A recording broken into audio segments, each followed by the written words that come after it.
nome é Valéria dos Santos Guimarães, eu sou doutora em História pela USP, professora livre-docente em História do Brasil Republicano e eu leciono na Faculdade de História da Unesp. Eu também leciono nos programas de pós-graduação em História e Letras da Unesp, onde eu tenho ministrado o curso História da Leitura da Imprensa Periódica. Estou ligada ao grupo Transfopress desde seu início, o Transnational Network for the Study of Foreign Language Press, que é coordenado pela professora Diana Cooper-Richer e que tem sede na Université de Versailles, São Quentin e Yvelines, e esse vínculo que eu tenho é devido justamente ao pós-doutorado que eu realizei lá em História Cultural em 2009 no Centre d'Histoire Culturelle et Société Contemporaine, ligado a essa universidade.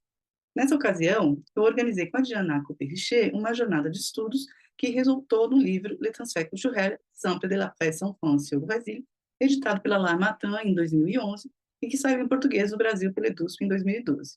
Ali começou a minha parceria com a Diana, que se estendeu assim, com a formação de um grupo de pesquisadores sobre a imprensa brasileira publicada em língua estrangeira, o Transfopress Brasil, e que já completou 10 anos, ano passado, e que tem mostrado muita vitalidade, com a adesão de novos pesquisadores, realização de vários eventos, publicações, que podem ser conferidos no site do grupo. No quadro desse projeto, além da coordenação, eu tenho pesquisado sobre a imprensa francesa no Brasil, tema que desenvolvi na tese de livre-docência, sempre tentando articular tanto a circulação como a publicação dos jornais e revistas francesas no Brasil. Essa tese eu defendi ano passado. No decorrer da pesquisa, eu passei a dar ênfase a esse último aspecto, a publicação de jornais em língua francesa no Brasil.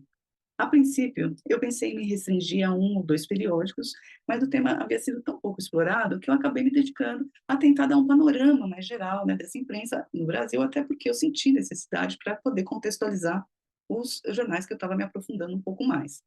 Né? Uma abordagem, eu sempre privilegio o diálogo,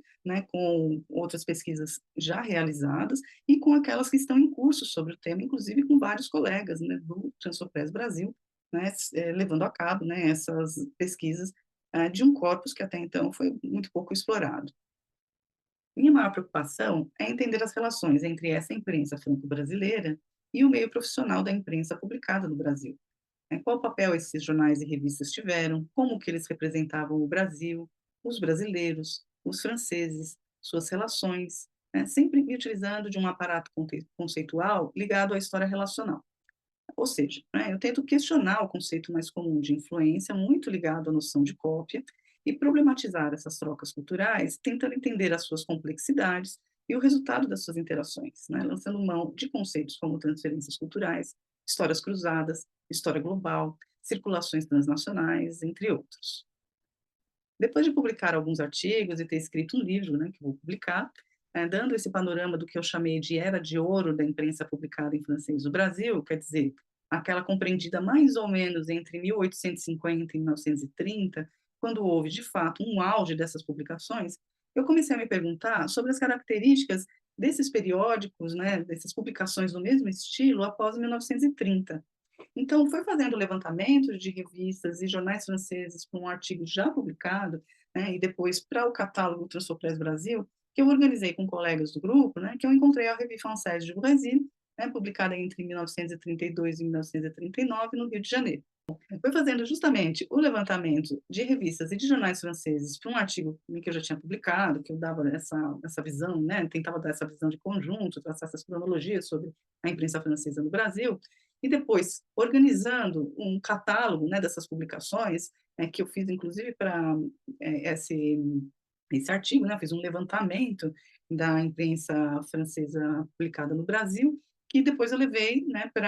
eu atualizei e publiquei no catálogo Transfopress Brasil, que eu organizei com a Maria Stefanu e com a Tânia Denluca, que são colegas do grupo. Então, foi assim, levantando esse material, que eu encontrei a Revue Française du Brésil, que é publicada entre 1932 e 1939, no Rio de Janeiro,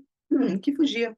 portanto, daquele meu recorte inicial, que ia mais ou menos até 1930. A ideia era testar se, de fato, a era de ouro da imprensa franco-brasileira acabava com o Messager de São Paulo, ou também Messager de São Paulo, um jornal que foi publicado em São Paulo, foi o último grande jornal francês, em francês, publicado em São Paulo. Ele tinha começado em 1901, com o título de Messager de São Paulo, e depois, a partir de 1904, ele passa a se chamar Messager de São Paulo, ele é brasileira, o nome. e termina em 1924, né, a última edição que eu consegui achar foi de 1924, a minha hipótese é que provavelmente ele foi empastelado pelos revolucionários da Revolução Paulista de 24, devido aos seus vínculos, né, com a oligarquia do café. Enfim,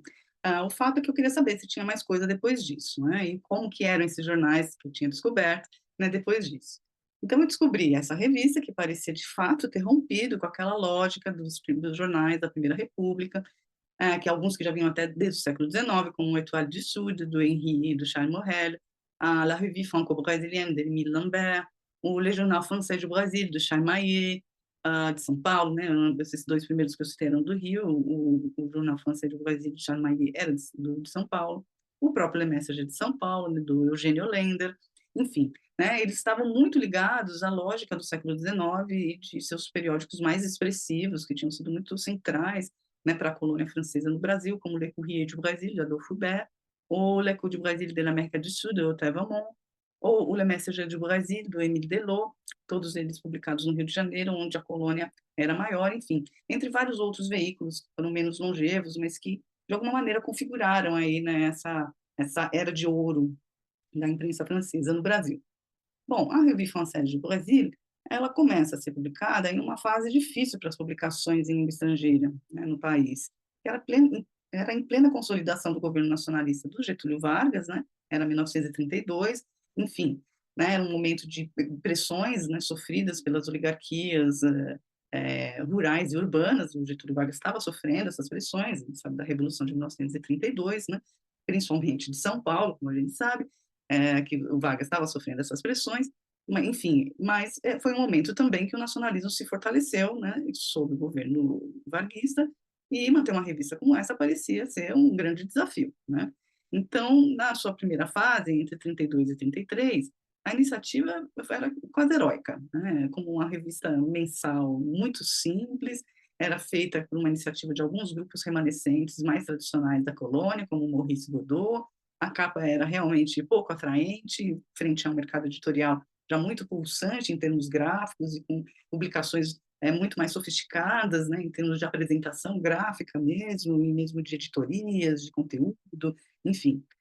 até da qualidade, né, do papel. Era uma revista, então, muito simplória, não chamava atenção, artesanal, amadora, né. Então, apesar de ter muitos grandes anunciantes, né, o que era estranho, é o que, de alguma maneira, é o que deve ter ajudado a manter a revista em pé, era uma publicação ainda feita naqueles mesmos moldes de antes, falando muito só para as colônias francesas e, eventualmente, né, para as colônias belgas, suíças, de sírio-libaneses, árabes, né, que já estão em maior número, até armênios, né, que de alguma maneira partilhavam aí da francofonia e, claro, né, daqueles que liam francês. Mas já não eram mais revistas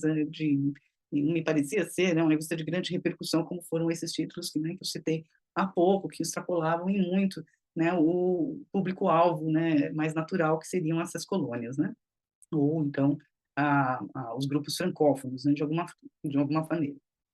Então, não à toa, né, a data escolhida para o primeiro número tinha sido 14 de julho, dia da Festa Nacional Francesa, e ele estava muito carregado de simbologia, claro, né, o 14 de julho ele era essa data importante, né, para a França, e no Brasil, durante toda a Primeira República, ele foi adotado como feriado nacional brasileiro, né.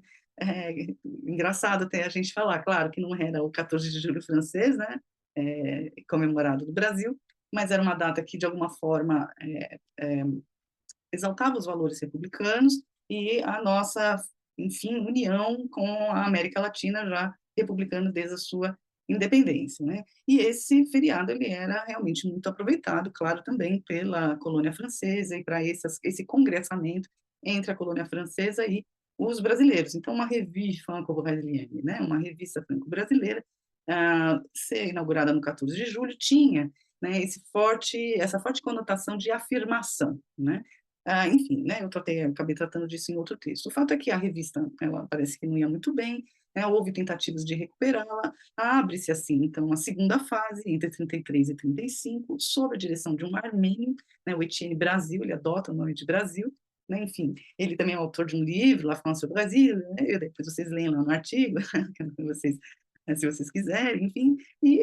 nessa segunda fase, ela adota um novo layout, novos colaboradores, mas ainda continua uma revista um tanto amadora, mas ligada àquela fase lá da Era de Ouro, meio que como uma decadência, né, daquela Era de Ouro.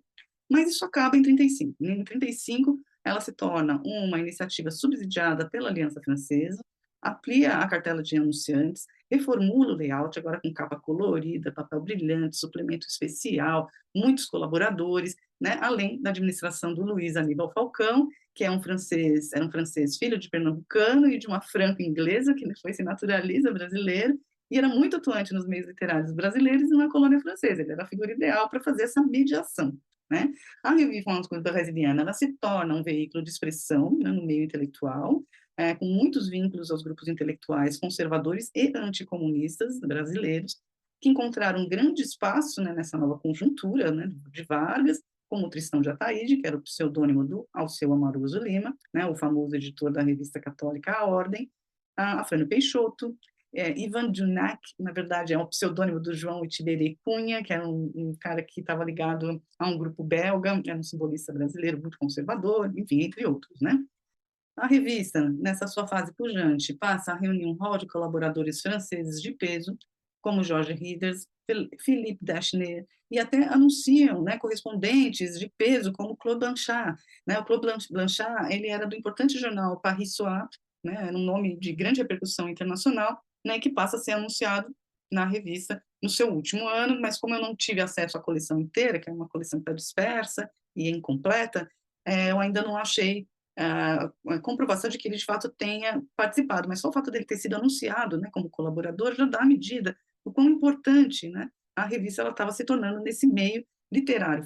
brasileiro e francês também. Né? A Cecília Meirelles também, ela publica, né, inclusive uma matéria sobre macumba, que entre aspas é o título da matéria, né, com algumas ilustrações que ficaram muito famosas, né, mas com uma visão bem estereotipada assim de Brasil, né, reafirmando de alguma maneira aquelas teorias da harmonia racial, ausência de racismo, e esse é o estilo que acabou predominando, né, na revista. A minha hipótese é que o tom conciliador, adulatório e diplomático, né, se relacionava com a tentativa de manter uma publicação em língua estrangeira naquele ambiente crescentemente nacionalista. Até o fato de se associarem com intelectuais brasileiros mais conservadores, muitos deles próximos do ministro Capanema, né, talvez tenha alguma relação com isso, né? Mas, enfim, de nada adiantou, né, tentar ser mais aderente, né, aos ideais conservadores, né, daquele governo. A revista ela vai acabar em 39, e eu supunha, quando eu escrevi o artigo, né, que era justamente devido aos decretos de Vargas que proibiram as publicações em língua estrangeira. Essa hipótese ela acabou se revelando correta, porque agora, com novas pesquisas que eu fiz, eu de fato consegui comprovar, né, isso vai ficar para o próximo artigo, né, e como a gente vê, né,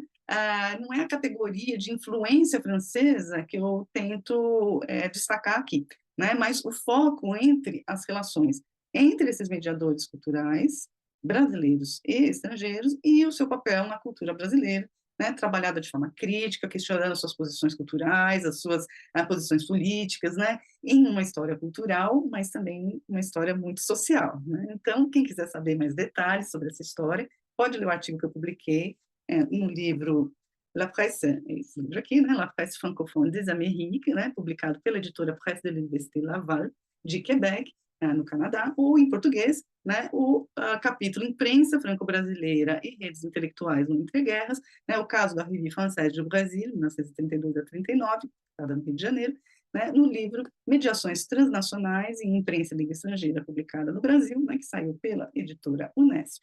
Nesses livros, né, cujas pesquisas contaram com o apoio de fomento como CAPES Print, CNPq, FAPESP, o PPG de História da Unesp, né, entre outros, o leitor vai encontrar um amplo panorama sobre a imprensa francófona publicada nas Américas, né, Canadá, Estados Unidos, México, Argentina, Uruguai, Brasil, né, feito por mim e por colegas, e da imprensa em língua estrangeira de vários idiomas publicados no Brasil, né, no caso desse livro aqui em português, a imprensa em italiano, em alemão, em japonês, em polonês, Yiddish, né, francês, então, todos eles, né, resultado de um esforço coletivo, né, para melhor conhecer esse corpus que por tanto tempo foi relegado aos estudos da imigração e pouco explorado em suas relações com as histórias das imprensas nacionais. Então, esse livro está disponível na livraria da editora Unesp, né, na livraria online, esse aqui apenas importado, mas algumas bibliotecas públicas, né, já tem. Então é isso, muito obrigada. Se estiverem curiosos, né, leiam lá o livro.